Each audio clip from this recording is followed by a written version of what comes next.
grinds these landscapes, shifts them into shape. And my resistance to its pressure buckles more each day. As a crooked timber, keep me sane.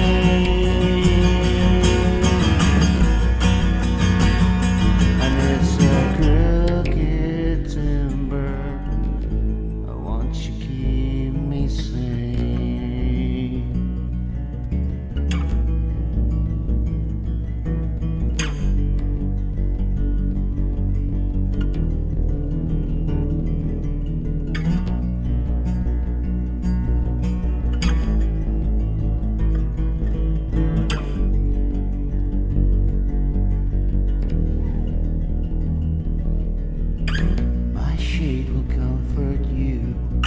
My shade will comfort you. My shade will comfort you. My shade will comfort you. My shade will comfort you. My shade will comfort you. My shade will comfort you. My shade will comfort you. My shade will comfort you. My shade will comfort you. My shade will comfort you. My shade will comfort you. My shade will comfort you. My shade will comfort you. My shade will comfort you.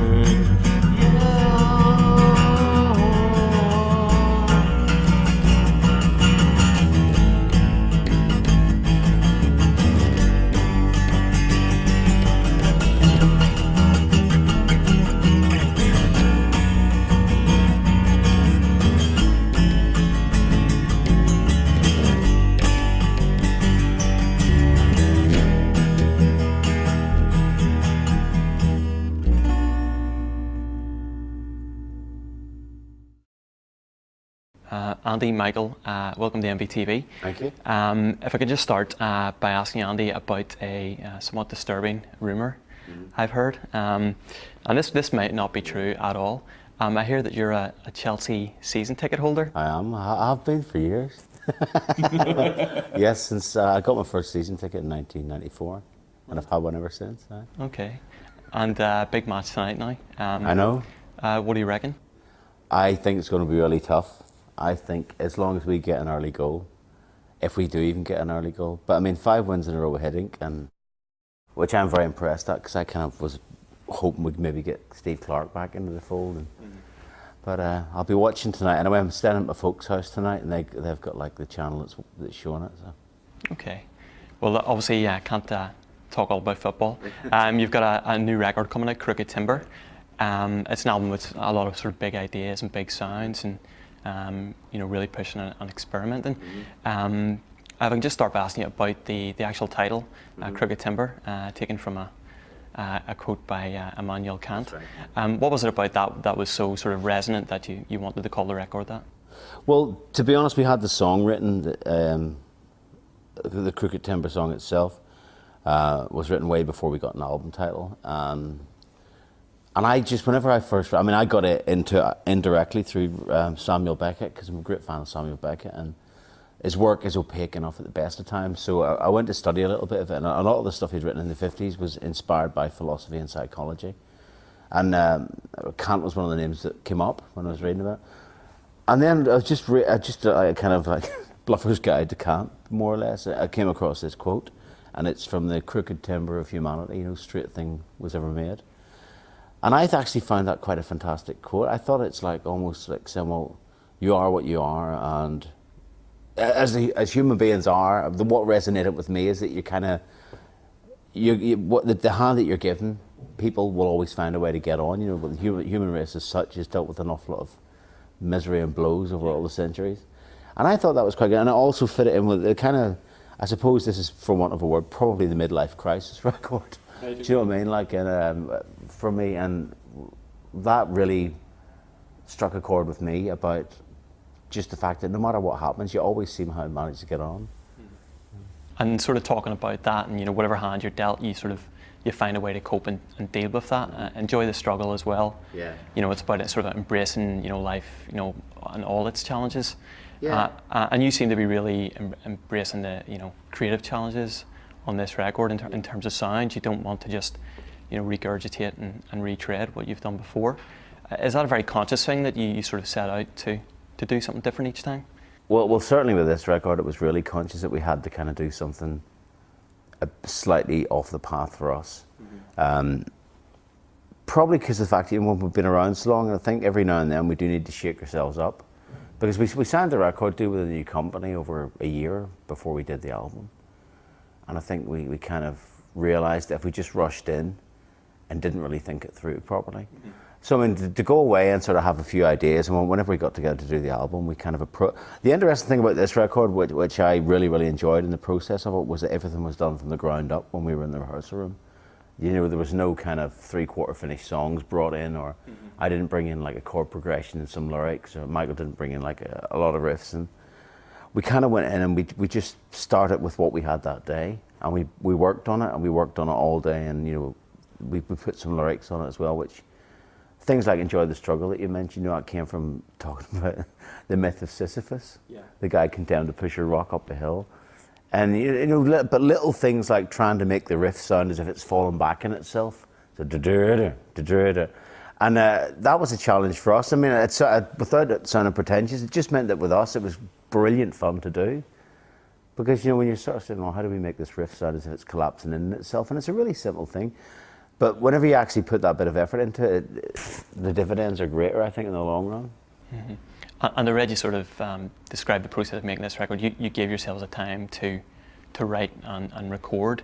Historically, is that always the way you've worked, that you've given yourself the time, or have you sort of had to work more quickly on previous records? I think it sort of depends on the record. I think prior to this particular album, we were quite concerned about getting in there, capturing the moment, capturing the energy. Whereas with this one, we gave ourselves the luxury of being able to go back and re-listen to stuff and try things a different way. But it was good in that respect. We could revisit certain ideas and develop certain things that maybe when we wrote them weren't fully developed, and sort of get that. The songs moved quite a bit from the original rehearsals.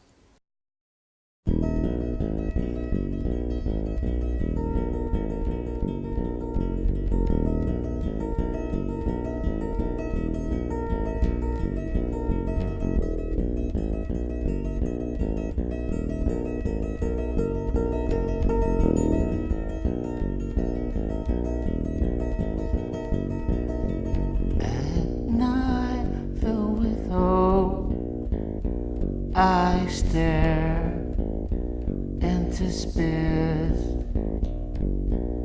This dying star, doesn't care who you are.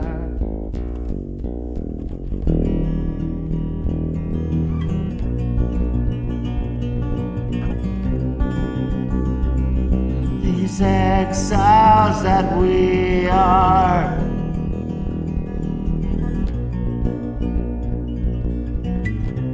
isolated on a distant dying star.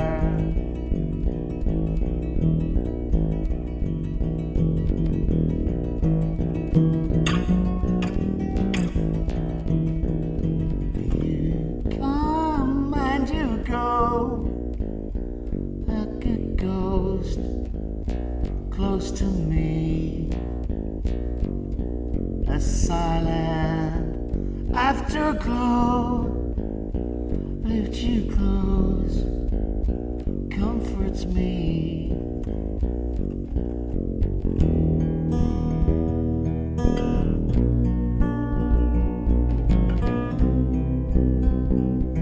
These exiles that we are,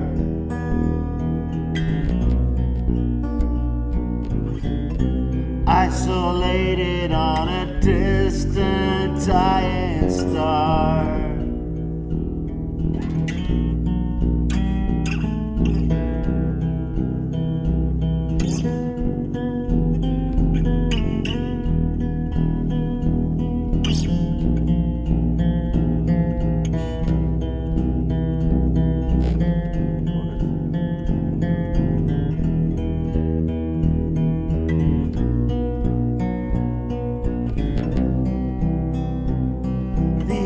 exiles that we are.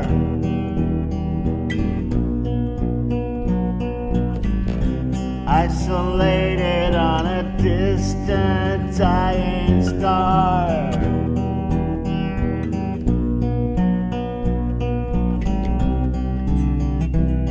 These exiles that we are.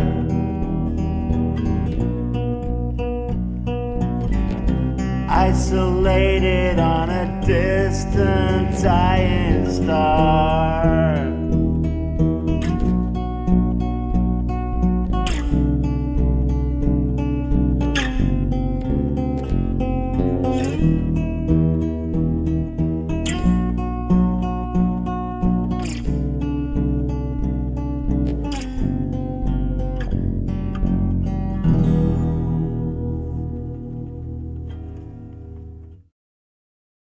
You work with Andy Gill, obviously. Why did you choose to work with him? Obviously, he's an iconic figure, and you know, Gang of Four and his sort of legacy. But why did you think he would sort of work well with Therapy, and what did he actually bring to the process? Well, I think with Andy Gill, we'd always, well, I mean, I'm a massive Killing Joke fan, and he'd done a really, really great Killing Joke record in 2003, which I absolutely loved. And, you know, I was a fan of Gang of Four anyway. I loved his guitar style. And if you listen back to some of our early records, especially on the Nurse album, some of the guitar styles very like Andy Gill, tracks like Deep Sleep and stuff like that. And with what I think we wanted to bring back, and he thought the same thing actually when we met him, was that because the record was more to do with rhythms and it wasn't singer-songwritery, you know, verse, chorus, middle eight.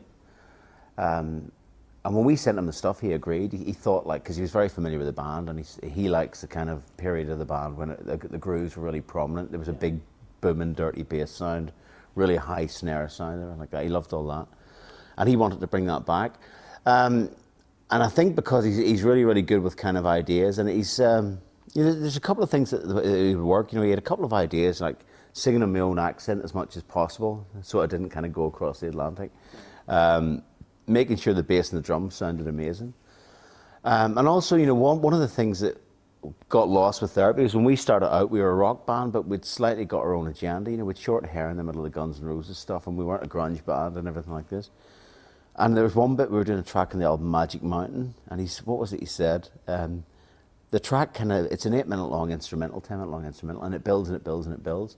And towards the end, you know, I was putting on a layer of guitar, and I kind of hit this huge big off distortion pedal, and he went, no, we've come this far without going all Sweet Child of Mine, let's not do it now. You know, and that kind of summed up this kind of ethos really to work in. It was a great deal of restraint in certain areas, and that helped us with our confidence. You know, that doesn't all have to be kind of four to the floor and blazing. You can kind of do it with a great deal of kind of restraint. Yeah, and you sort of talked there about you know, there is that, you know, 10-minute instrumental opus, Magic Mountain, and just in terms of the reference points for the music, I mean, Charles Mingus, you know, which people, you know, wouldn't you know think maybe a band like Therapy that would be. Well, you see, that's one thing that always surprises me, because if anyone knows our first album, Baby Teeth, in 1991, there's a track on there called Lose Your Cult, which is influenced by John Zorn, and we've got like Keith Thompson playing like Ornette Coleman style saxophone on it. So like, people say to me now, like, you know, Charles Mingus, and we go, well, on Suicide Pact in 1999, with a track called He's Not That Kind of Girl, which was like a kind of George Benson type riff as well, you know, and it's something that's always been there. I think what it means is probably during the band's, for want of a better expression, commercial peak, we were kind of known as kind of melodic punk metal. So maybe people have kind of overlooked some of the stuff that we've done. But, you know, the reference point, it's important, I think, to take references from outside. I mean, we are a rock band, that's the instruments we use. The methods we use to push air through the speakers are of a rock background. But the reference points have always been bizarre. Like, I mean, that we would take stuff on this record from dubstep. Like, there's a track called Bad Excuse for Daylight, which is like based on a kind of benga pattern.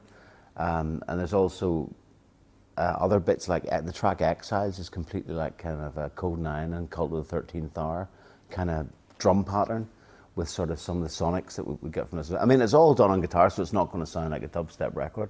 But that's the fun of it. I think, if you know, as a guitar player, I love listening to electronic music and listening to, you know, things like a couple of chord patterns Stravinsky will use, and maybe take little bits of that as opposed to listen to, you know, Slash and Angus Young and all. Not that there's anything wrong with those people, but, you know, I think I'd rather kind of do something which is slightly unusual.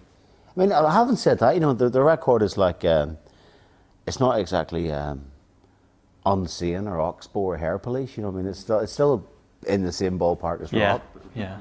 But is that part of the whole sort of fun of it, and what keeps it interesting for you, sort of bringing in these disparate influences? And well, it has to be, really, you know, otherwise I think we'd all get cheesed off a long time ago, really. Because I can think of nothing worse. Like we often, you know, we're talking about doing a tour and picking support bands and things like that. The worst thing I could imagine is 2 bands on before us that sound like Therapy. You know, because, you know, what's that going to give to the overall vibe? And we've done loads of gigs. You'll meet lads and all wearing Slayer t-shirts. The band sounds like Slayer, and you go into their dressing room and they're listening to Slayer, and I'm going, well, Slayer are still going and they're great. So, you know, what's you know, what have they got to get out of it?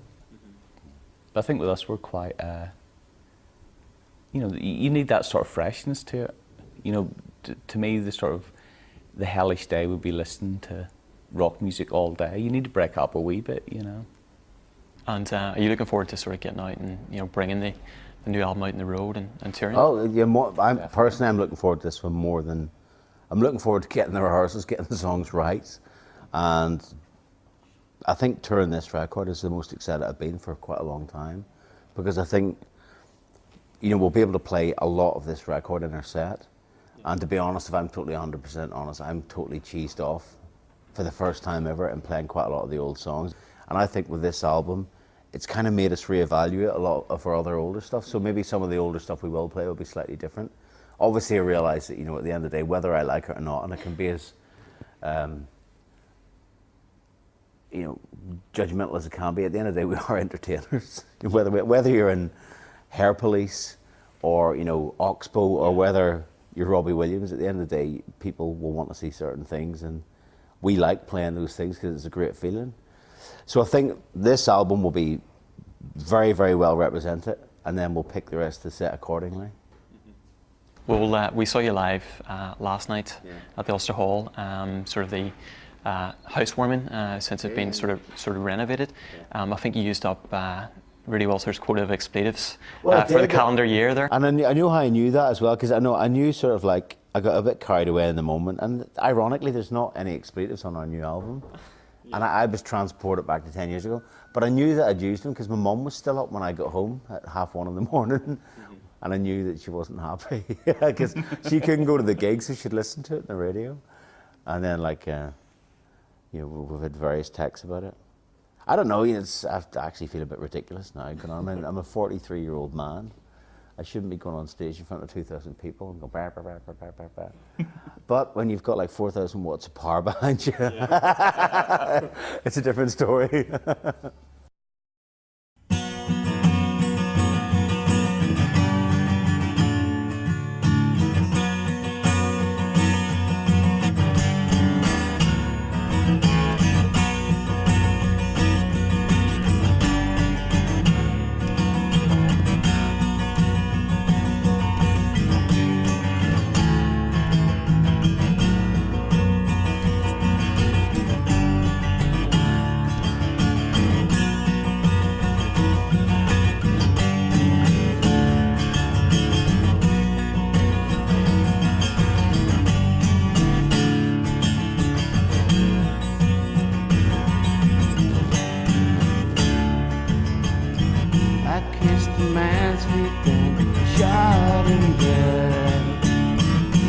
Didn't like his face or what he said.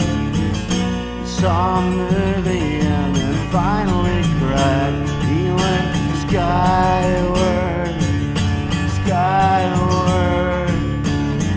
It took a hammer to shape his mind. Time after time as he closed his eyes, he saw it all just within right 10 years. He went skyward, skyward every single day. I'm feeling just like before every single day. I'm feeling just like before every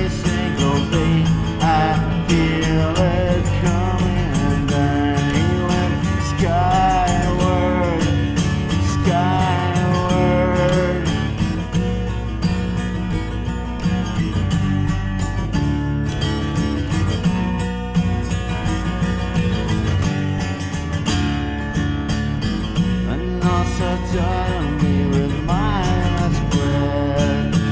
And take the last and kiss, there's nothing left.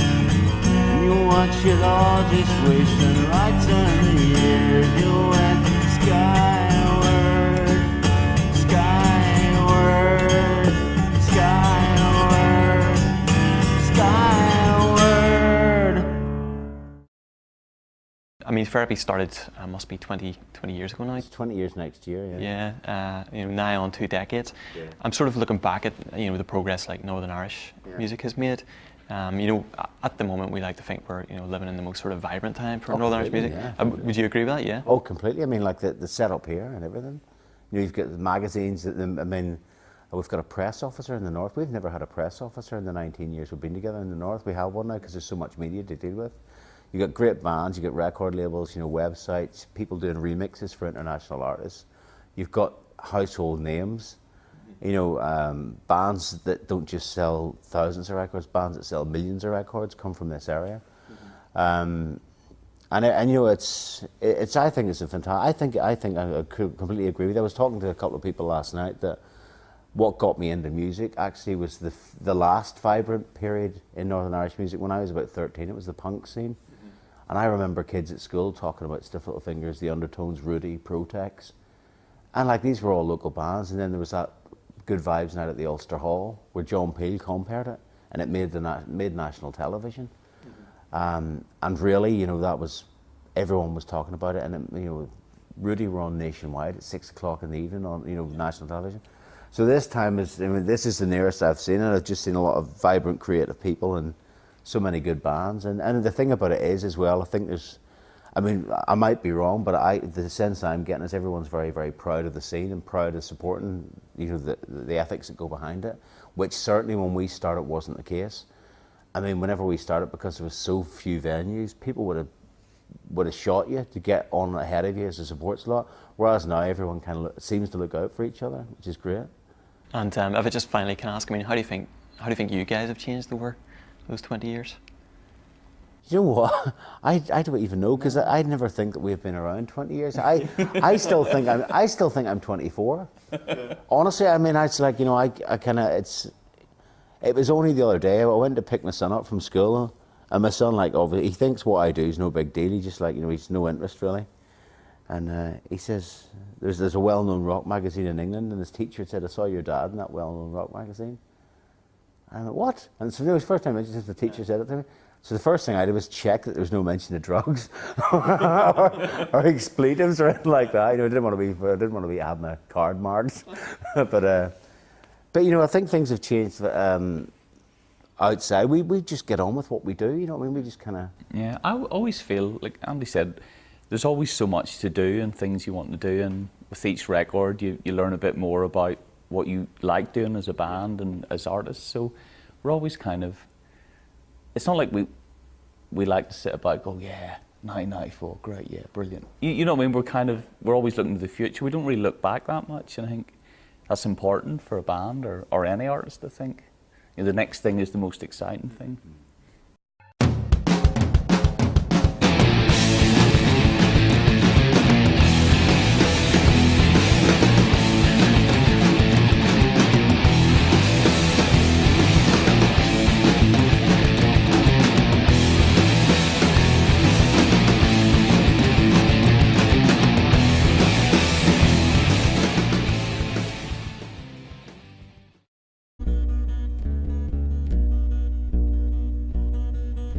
Time's attrition grinds these landscapes, shifts them into shape,